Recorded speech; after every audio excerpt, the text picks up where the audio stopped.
আজকে আমরা শিখব পাসপোর্টে কিভাবে ফর্ম পূরণ করতে হবে বা কিভাবে আবেদন করতে হবে সে সম্পর্কে আমরা আজকে শিখব। যারা পারেন তারা তো অবশ্যই পারেন, আর আজকের ভিডিওটা হচ্ছে যারা পারেন না শুধু তাদের জন্য এই ভিডিওটা তৈরি করা হচ্ছে।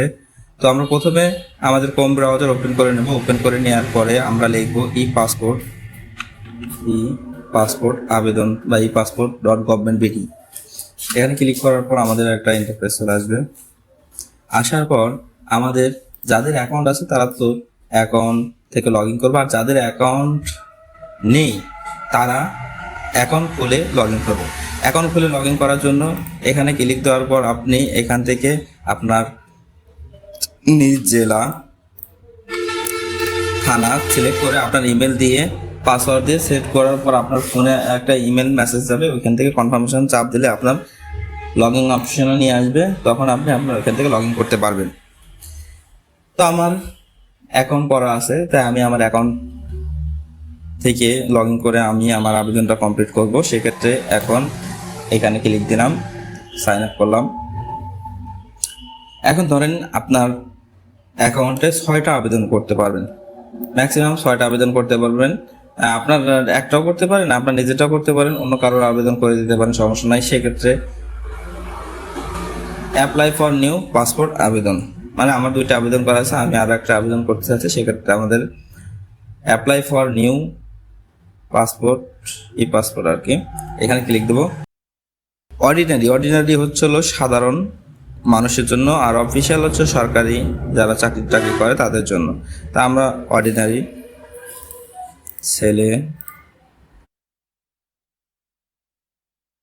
নাম হাসান, সারনেম মানে বংশ খান, পেশা বিজনেস, মোবাইল নাম্বার দিয়ে দেবো।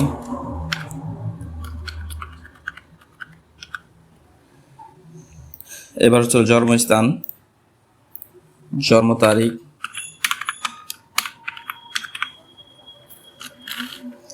তারপর হচ্ছিল ভাইবার, জন্মের সূত্র বাংলাদেশি, এটা দিতে হবে। জন্ম জেলা, এটা হচ্ছে অনেকে ভুল করে, গ্রাম হাউস মানে সিটি ভিলেজ হাউস লেখা থাকলে মানে অনেকে ভুল করে এখানে পুরো 14 গোষ্ঠীর ডিটেলস লিখে দেয়। এখানে শুধু গ্রামের নামটা করবে, ঠিক আছে। যেমন আমার গ্রাম হচ্ছিল জালদিয়া। এবার হচ্ছিল পোস্ট অফিস, আমার পোস্ট অফিস হলো রাজবাড়ী সদর। এবার হচ্ছিল থানা, রাজবাড়ী সদর থানা।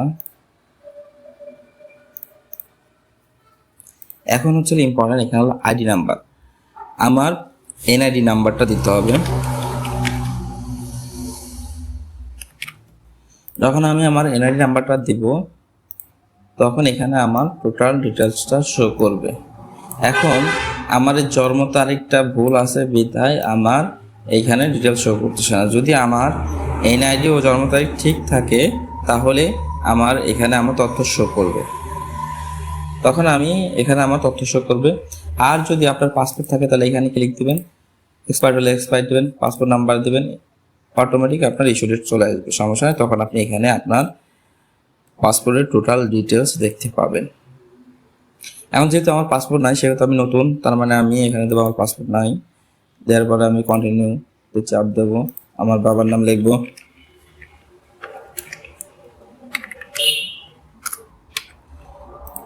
পেশা ফার্মার বাংলাদেশ,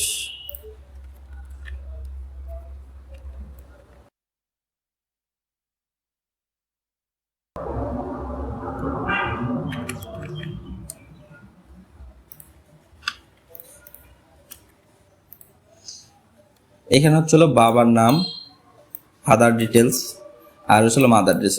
অনেকেই বাপ মার নাম দেন না, মানে ভুল করেন।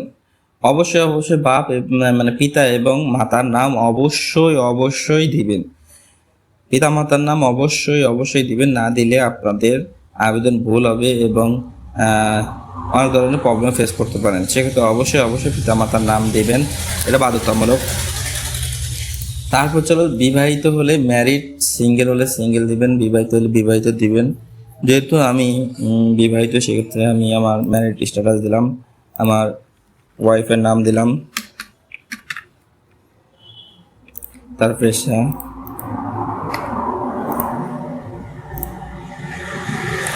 এখন ইমার্জেন্সি কন্ট্যাক্ট আমি পিতাকে দিতে পারেন, মাতাকে দিতে পারেন, স্ত্রীকে দিতে পারেন।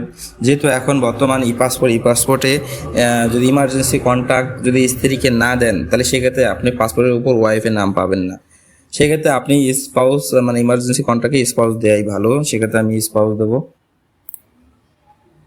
স্পাউস দিলে আমার পাসপোর্ট আমার স্ত্রীর নাম থাকবে, জরুরি যোগাযোগের এখানে।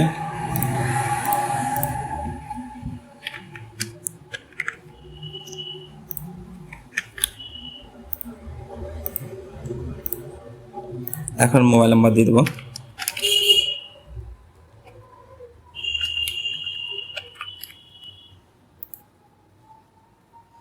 এখন 5 বছর হলে 5 বছর, 10 বছর হলে 10 বছর। এখন 48 পাতা, এটা দিলে আপনার বেশি রেট আসবে, এটা দিলে কম রেট আসবে। 10 বছর। তারপরে আপনার আছে এক্সপ্রেস, রেট বাড়বে। সুপার এক্সপ্রেস দিলে আরও রেট বাড়বে। আমরা এটা দিলে এটা 21 দিন, এটা 10 দিন, এটা 3 দিন, তো আমি 21 দিনই নেব। এখন আমরা সম্পূর্ণ ডিটেলসটা সুন্দরভাবে মিলাবো। যেমন ছেলে হলে ছেলে, মেয়ে হলে মেয়ে দেখবো না ঠিক আছে কিনা, ইসলাম ধর্ম, হিন্দু হলে দেখবো, আমি যেহেতু মুসলমান সেটা দেখবো। নাম, ফার্স্ট নাম, লাস্ট নাম, বিজনেস, জন্মস্থান, বার্থডে, বাই বার্থ, জন্মসূত্রে বাংলাদেশি, রাজবাড়ি, জালদিয়া, সদর, শহর, এগুলো সুন্দর করে দেখতে হবে। আইডি নাম্বার মিলাবেন। তারপর ম্যারিড, স্ত্রীর নাম মিলাবেন, পিতার নাম মিলাবেন, মাতার নাম মিলাবেন। বাংলাদেশ, রাজবাড়ি, জালদিয়া, ঠিক আছে, এগুলো ঠিক আছে, ওকে। 48 পাতা, 10 বছর 21 দিন। তারপর আপনি কনফার্ম হয়ে সকল তথ্য সঠিকভাবে মেলানোর পর কনফার্ম হয়ে এই বাটনে ক্লিক দিবেন। এখানে আসার পর আপনার ব্যাগে যাওয়ার কোনো অপশন নাই। এই যে এটা হচ্ছিল অফলাইন পেমেন্ট। হ্যাঁ, আপনার এটা অফলাইন পেমেন্ট, এটা হচ্ছিল ব্যাংকে থেকে করতে পারেন এবং এই চালানের মাধ্যমে অনলাইনে ব্যাংক করতে পারেন। এটা দেখে যদি আপনি করেন, তাহলে সেক্ষেত্রে আপনার ফাইলের সাথে ব্যাংক চালানটা অ্যাটাচড হয়ে যাবে। সেক্ষেত্রে আপনি যদি আপনার ব্যাংক চালানটা ফাইলের সাথে অ্যাটাচড হয়ে যায়, পরবর্তীতে আপনার এই ফাইলটা যদি কোনো কারণবশত ডিলিট করা লাগে, তাহলে সেক্ষেত্রে আপনার টাকাটা মার হয়ে যাবে, মানে লস্ট হয়ে যাবে। সেক্ষেত্রে আমরা সবসময় অফলাইন পেমেন্ট দিই, ব্যাংকে করতে পারি এবং এই চালানের মাধ্যমে ব্যাংক করে আমরা এটার সাথে কেটে দিই। সেক্ষেত্রে 100% কাজ ওকে হয়ে যায়। তাই সেক্ষেত্রে আমরা অফলাইন পেমেন্টে চাপ দিয়ে কন্টিনিউতে ক্লিক করব। এখন আমরা হচ্ছে অনেকেই সামারি পেজটা পিন করতে পারে না, এই যে পেজটা পিন করতে পারে না, সেক্ষেত্রে যে পিন ফর সামারি, এই যে পিনটা চলে আসছে, এখন এটা চাপ দিলেই আমাদের প্রিন্ট হয়ে যাবে কাগজটা। আর এইটা হচ্ছে ডাউনলোড করে এই পেপারটাও আমাদের প্রিন্ট করে নিতে হবে। এখন যারা অনলাইনে এ চালানের মাধ্যমে পেমেন্ট করতে পারছেন না, তারা কমেন্টে জানালে আমি অবশ্যই অনলাইনে আপনাদের কীভাবে পেমেন্ট করতে হয় সেই সম্পর্কে একটা ভিডিও টোটাল ডিটেলস সুন্দরভাবে দেব। আশা করি সবাই বুঝতে পারছেন। ধন্যবাদ।